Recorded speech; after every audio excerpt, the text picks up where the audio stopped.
जय माता दी। प्रेम से बोलिए संतोषी माता की जय। आज शुक्रवार के दिन आप सुनिए संतोषी माता की व्रत कथा। एक बुढ़िया थी और उसके 7 बेटे थे। 6 बेटे कमाने वाले थे और एक बेटा निकम्मा था। बुढ़िया माँ 6 पुत्रों की रसोई बनाती, भोजन कराती और पीछे से जो कुछ बचता वह 7वें पुत्र को दे देती। परंतु वह बड़ा भोला भाला था, मन में कुछ विचार नहीं करता था। एक दिन वह अपनी बहू से बोला, देखो मेरी माता का मुझ पर कितना प्रेम है। वह बोली, क्यों नहीं, सबका जूठा बचा हुआ तुमको खिलाती है। वह बोला, ऐसा भी हो सकता है क्या? मैं जब तक अपनी आंखों से ना देखूं मान नहीं सकता। बहू ने हंसकर कहा, देख लोगे तब तो मानोगे। कुछ दिन बाद बड़ा त्योहार आया। घर में 7 प्रकार के भोजन और चूरमा के लड्डू बने। वह जांचने को सर के दर्द का बहाना कर पतला कपड़ा सिर पर ओढ़कर रसोई घर में सो गया और कपड़े में से सब देखता रहा। 6 भाई भोजन करने आए। उसने देखा माँ ने उसके लिए सुंदर सुंदर आसन बिछाए हैं, 7 प्रकार की रसोई परोसी है। वह आग्रह करके जिमाती रही। वह देखता रहा कि 6 भाइयों को भोजन कर उठे, तब माँ ने उसकी झूठी थालियों में से लड्डुओं के टुकड़ों को उठाया और एक लड्डू बनाया। जूठन साफ करके बुढ़िया माँ ने पुकारा, उठ बेटा, 6 भाई भोजन कर गए, अब तू ही बेटा बाकी है, उठ, और तू कब खाएगा? वह कहने लगा, माँ मुझे भोजन नहीं करना, मैं परदेश जा रहा हूँ। माता ने कहा कि कल जाता तो आज ही जा। वह बोला, हाँ हाँ आज ही चला जाऊंगा। यह कहकर वह घर से निकल गया। चलते समय उसे बहू की याद आई। वह गौशाला में कंडे थाप रही थी। वह उसे जाकर बोला कि मेरे पास तो कुछ नहीं है, यह अंगूठी है, सो ले लो और अपनी कुछ निशानी मुझे दे दो। वह बोला कि मेरे पास क्या है, यह गोबर भरा हाथ। यह कहकर उसकी पीठ पर गोबर के हाथ की थाप मार दी और वह चल दिया। चलते चलते दूर देश में पहुंचा। वहां पर एक साहूकार की दुकान थी। वहां जाकर बोला, भाई मुझे नौकरी पर रख लो। साहूकार को नौकर की जरूरत थी। साहूकार उससे बोला कि तू नौकरी पर रह जा। लड़के ने पूछा कि तनख्वाह क्या रहेगी? साहूकार ने कहा कि काम देखकर दाम मिलेगी। साहूकार की नौकरी मिल गई और वह सवेरे 6 बजे से रात्रि 12 बजे तक नौकरी करने लगा। कुछ दिनों में दुकान का लेन देन, हिसाब किताब, ग्राहकों को माल बेचना, सारा काम करने लगा। साहूकार के 7-8 नौकर थे। वे सब चक्कर खाने लगे कि यह नया नौकर बहुत होशियार बन गया है। सेठ ने भी काम देखा और 3 महीने के अंदर ही उसे मुनाफे का साझेदार बना लिया। 12 वर्ष में वह नामी सेठ बन गया और मालिक सारा कारोबार उस पर छोड़कर बाहर चला गया। अब बहू पर क्या बीती वह सुनो। सास ससुर उसे दुख देने लगे। सारी गृहस्थी का काम करा के उसे लकड़ी लेने जंगल में भेजते।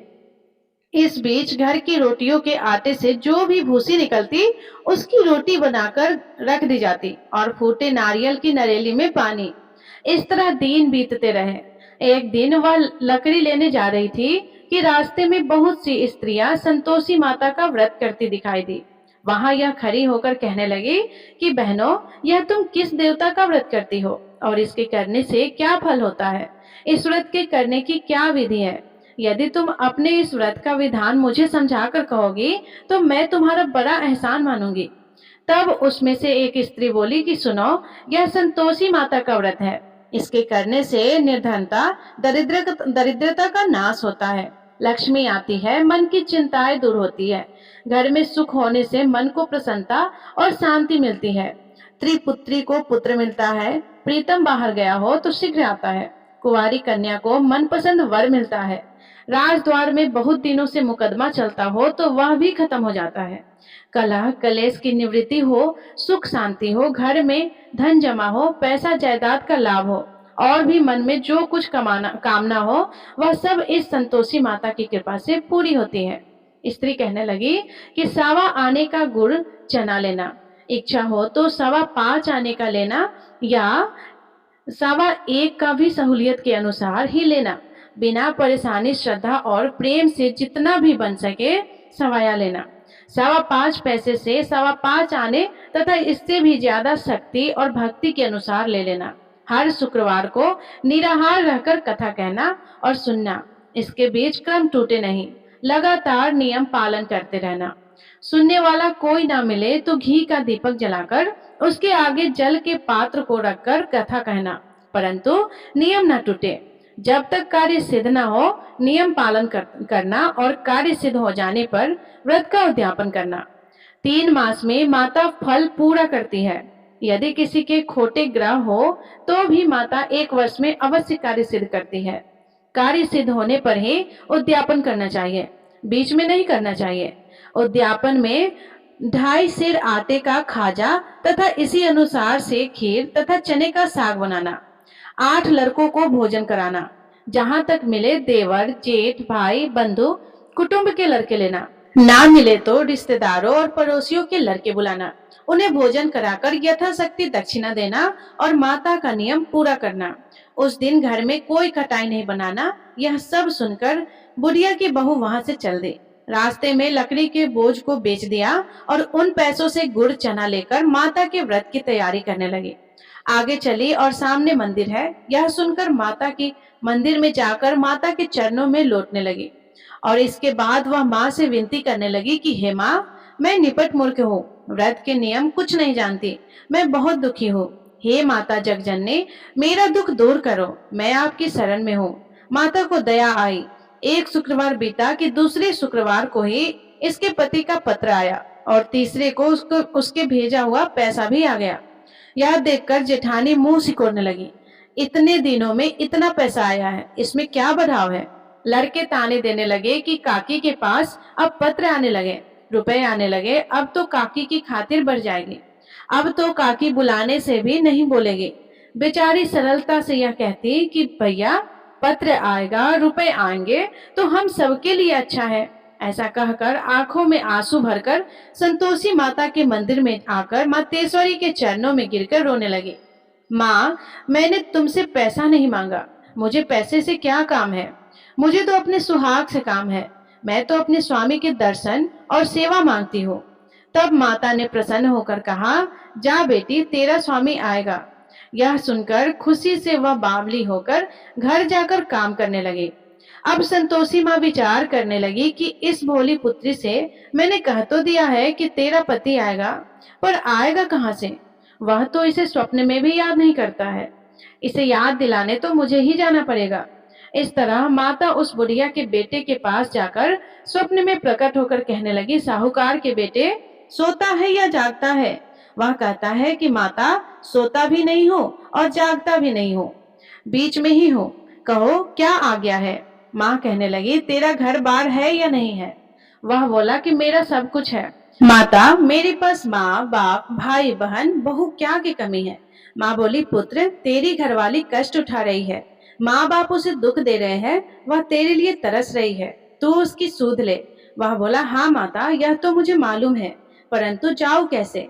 परदेश की बात है, लेन देन का कोई हिसाब नहीं है, कोई जाने का रास्ता नजर नहीं आता, कैसे चला जाऊं। माँ कहने लगी कि मेरी बात मान, सवेरे नहा धोकर संतोषी माता का नाम लेकर घी का दीपक जलाकर दंडवत कर दुकान पर जा बैठना। देखते ही देखते तेरा लेन देन चुक जाएगा, जमा माल बिक जाएगा और साज होते होते धन का ढेर लग जाएगा। अब तो वह सवेरे बहुत जल्दी उठकर मित्र बंधुओं से अपने सपने की बात कहता। वे सब उसकी बात अनसुनी करके खिल्ली उड़ाने लगे। कहीं सपने भी सच होते हैं। एक बूढ़ा बोला कि देख भाई, मेरी बात मान, इस तरह साच झूठ कहने के बदले देवता ने जैसा कहा है वैसा ही करना, तेरा क्या जाता है। अब बूढ़े की बात मानकर वह नहा धोकर संतोषी माता को दंडवत कर घी का दीपक जलाकर दुकान पर जा बैठता है। थोड़ी देर में वह क्या देखता है कि देने वाले रुपये लाए, लेने वाले हिसाब लाए। कोठे में भरे सामानों के खरीदार नगद में सौदा करने लगे। शाम तक धन का ढेर लग गया। मन में माता का नाम लेकर प्रसन्न होकर घर जाने के वास्ते गहना कपड़ा सामान खरीदने लगा। यहाँ के काम से निपट घर को रवाना हुआ। उधर बहू बेचारी जंगल में लकड़ी लेने जाती है। लौटते वक्त माता जी के मंदिर पर विश्राम करती है। वह तो उसका रोज रुकने का स्थान ही था। दूर धूल हो रही उड़ती देखकर वह माता से पूछती है, हे माता, यह धूल कैसी उड़ रही है। माँ कहती है कि हे पुत्री, तेरा पति आ रहा है, अब तू ऐसा कर, लकड़ियों के 3 बोझ बना ले, एक नदी के किनारे रख, दूसरा मेरे मंदिर पर और तीसरा अपने सिर पर रख। तेरे पति को लकड़ी का गट्ठा देकर मोह पैदा होगा। वह यहाँ रुकेगा, नाश्ता पानी बनाकर खाकर माँ से मिलने जाएगा। तू लकड़ी का बोझ उठाकर जाना और बीच चौक में गट्ठर लाकर 3 आवाजें जोर से लगाना। लो सासू जी, लकड़ियों का गट्ठर लाई हूँ, भूसे की रोटी दो, नारियल के खोपरे में पानी दो, आज कौन मेहमान आया है।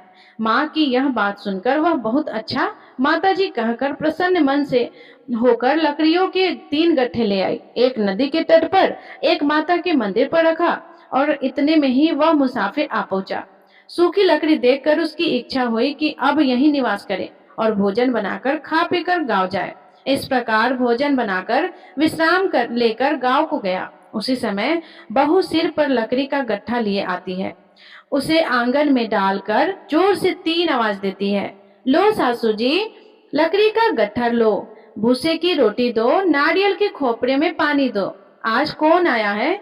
यह सुनकर उसकी सास अपने दिए हुए कष्टों को भुलाने हेतु कहती है, बहू ऐसा क्यों कहती हो, तेरा मालिक ही तो आया है। बैठ, मीठा भात खाकर कपड़े गहने पहन। इतने में आवाज सुनकर उसका स्वामी बाहर आता है और अंगूठी देखकर व्याकुल हो जाता है। माँ से पूछता है कि माँ यह कौन है। माँ कहती है, बेटा यह तेरी बहू है। आज 12 वर्ष हो गए, जब से गया है तब से सारे गांव में जानवर की तरह भटकती फिरती है, काम काज कर घर का कुछ नहीं करती, 4 समय आकर खा जाती है। अब तुझे देखकर भूसे की रोटी और नारियल के खोपरे में पानी मांगती है। वह लज्जित होकर बोला, ठीक है माँ, मैंने इसे भी देखा और तुम्हें भी। अब मुझे दूसरे घर की चाबी दे दो, मैं उसमें रहूंगा। माँ बोली कि ठीक है बेटा, जैसी तेरी मर्जी। यह कहकर माँ ने चाबी का गुच्छा उसे दे दिया। उसने लेकर दूसरे कमरे को खोलकर सारा सामान जमाया और एक दिन में ही वहां राजा के महल जैसा ठाट बाट बन गया। अब क्या था, वह सुख भोगने लगी। इतने में अगला शुक्रवार आया। उसने अपने पति से कहा कि मुझे माता का उद्यापन करना है। उसका पति बोला कि बहुत अच्छा, कर लो, अपनी खुशी से यह भी कर लो। तुरंत ही वह उद्यापन की तैयारी करने लगी। जेठ के लड़के को भोजन के लिए कहने लगी। उसने मंजूर किया, परंतु पीछे जेठानी अपने बच्चों को सिखाती है, देखो भोजन के समय सब लोग खटाई मांगना, जिससे इसका उद्यापन पूरा ना हो। लड़के खाना खाने आए, खीर पेट भर करके खाए, परंतु बात याद आते ही कहने लगे कि हमें कुछ खटाई खाने को दो, खीर खाना हमें नहीं भाता। यह देखकर अरुचि होती है। बहू कहने लगती है कि खटाई किसी को नहीं दी जाएगी, यह तो संतोषी माता का प्रसाद है। लड़के उठकर खड़े हुए और बोले, पैसे ही दे दो। बहू बोली कि बहू भोली भाली थी, कुछ जानती नहीं थी, सो उन्हें पैसे दे दी। लड़के उसी समय उठकर इमली लेकर खाने लगे। यह देखकर बहू पर माता ने कोप किया। राजा के दूत उसके पति को पकड़ कर ले गए और जेठ जेठानी मनमाने खोटे वचन कहने लगे। लूट लूट कर धन इकट्ठा कर लाया था, सो राजा के दूत उसे पकड़ ले गए हैं। अब सब मालूम हो जाएगा जब जेल की रोटी खाएगा। बहू से यह वचन सहन नहीं हुआ। रोती रोती माता के मंदिर में गई और बोली, हे माता, तुमने यह क्या किया, हंसाकर क्यों रुलाती हो। माता बोली, पुत्री, तूने उद्यापन करके मेरा व्रत भंग किया है, इतनी जल्दी सब बातें भूल जाती हो। वह कहने लगी, माता भूली तो नहीं हो, ना कुछ अपराध किया है, मुझे तो लड़के ने भूल में डाल दिया था, मैंने भूल से उन्हें पैसे दे दिए, मुझे क्षमा करो माँ। माँ बोली कि ऐसी भी कहीं भूल होती है। वह बोली, माँ मुझे माफ कर दो, मैं फिर तुम्हारा उद्यापन करूंगी। माँ बोली, अब भूल मत करना। वह बोली कि अब भूल नहीं होगी माता, अब बताओ वे कैसे आएंगे। माँ बोली कि जा पुत्री, तेरा मालिक तुझे रास्ते में ही मिल जाएगा। वह निकली, रास्ते में पति आता मिला तो उसने पूछा कि तुम कहाँ गए थे। वह कहने लगा, इतना धन जो कमाया है उसका टैक्स राजा ने मांगा था, वह भरने गया था। वह प्रसन्न होकर बोली, अच्छा हुआ, अब घर चलो। कुछ दिन बाद फिर शुक्रवार आया तो वह बोली, मुझे माता का उद्यापन करना है। पति ने कहा कि कर लो। वह फिर सेठ के लड़कों से भोजन को कहने लगी तो जेठानी ने 1-2 बातें सुनाई और लड़के को सिखा दिया कि तुम पहले ही खटाई मांग लेना। लड़के कहने लगे कि हमें खीर खाना नहीं भाता, कुछ खटाई खाने को दो। तो बहू बोली कि खटाई खाने को तो नहीं मिलेगी, खाना हो तो खाओ। यह कहकर ब्राह्मणों के लड़के लाकर भोजन कराने लगे। यथाशक्ति दक्षिणा की जगह एक एक फल उन्हें दिया। इससे संतोषी माता प्रसन्न हुई। माता की कृपा होते ही 9वें मास उसको चंद्रमा के समान सुंदर पुत्र प्राप्त हुआ। वह पुत्र को लेकर प्रतिदिन माता जी के मंदिर को जाने लगे। माँ ने सोचा कि यह रोज आती है, आज क्यों न मैं इसके घर चलूं, इसका आसरा देखूं तो सही। यह विचार कर माता ने भयानक रूप बनाया। गुड़ और चने से सना मुख, ऊपर से सूंड के समान होठ, उस पर मक्खियां भिनभिना रही थी। दहलीज में पैर रखते ही उसकी सास चिल्लाई, देखो कोई चुड़ैल डाकनी चली आ रही है, लड़को इसे भगाओ नहीं तो किसी को खा जाएगी। लड़के डरने लगे, चिल्लाकर खिड़की बंद करने लगे। बहू रोशनदान में से देख रही थी। प्रसन्नता से पगली होकर चिल्लाने लगी कि आज मेरी माता मेरे घर आई है। यह कहकर बच्चे को दूध पिलाने से हट जाती है। इतने में सास का क्रोध फूट पड़ा। वह बोली कि इसे देखकर कैसे उतावली हुई हो, जैसे जो बच्चे को पटक दिया है। इतने में माँ के प्रताप से जहां देखो वहां लड़के ही लड़के नजर आने लगे। बहू बोली कि माँ जी, मैं जिन माता का व्रत करती हूँ, यह वह संतोषी माता है। इतना कहकर झट से सारे घर के किवाड़ खोल देती है और सबने माता के चरण पकड़ लिए और विनती कर कहने लगे, हे माता, हम मूर्ख हैं, अज्ञानी हैं, तुम्हारे व्रत की विधि हम नहीं जानते। तुम्हारा व्रत भंग करके हमने बहुत बड़ा अपराध किया है। हे माता, बहू को जैसा फल दिया वैसा सबको देना। जो भी यह कथा पढ़ेगा या सुनेगा उसके सभी मनोरथ को पूर्ण करना। प्रेम से बोलिए संतोषी माता की जय। प्रिय श्रोताओं, आइए अब सुनते हैं संतोषी माता की आरती। ओम जय संतोषी माता, मैया जय संतोषी माता, अपने सेवक जन की, अपने सेवक जन की सुख संपत्ति दाता। जय संतोषी माता, सुंदर चीर सुनहरी माँ धारण कीनो, हीरा पन्ना दमके तन श्रृंगार लियो। जय संतोषी माता, गिरु लाल छटा छवि वदन कमल सोहे, वदन कमल सोहे, मंद हसत करुणा में, मंद हसत करुणा में, त्रिभुवन जन मोहे। जय संतोषी माता, स्वर्ण सिंहासन बैठी, चवर दुरे प्यारे, मैया चवर दुरे प्यारे, धूप दीप मधुमेवा, धूप दीप मधुमेवा, भोग धरे न्यारे।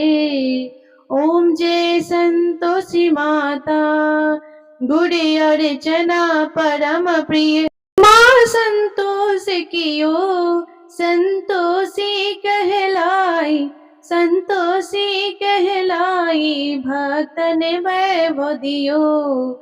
जय संतोषी माता, शुक्रवार प्रिय मानते, आज दिवस सोही, मैया आज दिवस सोही, भक्त मंडली छाई, कथा सुनत मोही। जय संतोषी माता, मंदिर जगमग ज्योति, मंगल ध्वनि छाई, मैया मंगल ध्वनि छाई, विनय करे हम बालक, चरणन सिर नाई। जय संतोषी माता, भक्ति भाव में पूजा अंगीकृत कीजय, मैया अंगीकृत कीजय।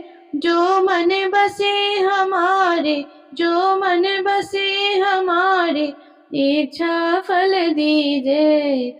जय संतोषी माता, दुख दरिद्री रोगी संकट मुक्त किए, मैया संकट मुक्त किए। बहु धन्य ध्यान भरे, घर सुख सौभाग्य दिए। जय संतोषी माता, ध्यान धरो जो नर, तेरो मन वांछित फल पायो। पूजा कथा श्रवण कर, पूजा कथा श्रवण कर, घरे आनंद आयो। जय संतोषी माता शरण गहे की लज्जा, रखियो जगदम्बे संकट तू ही निवारी, संकट तू ही निवारी, दयामयी अम्बे।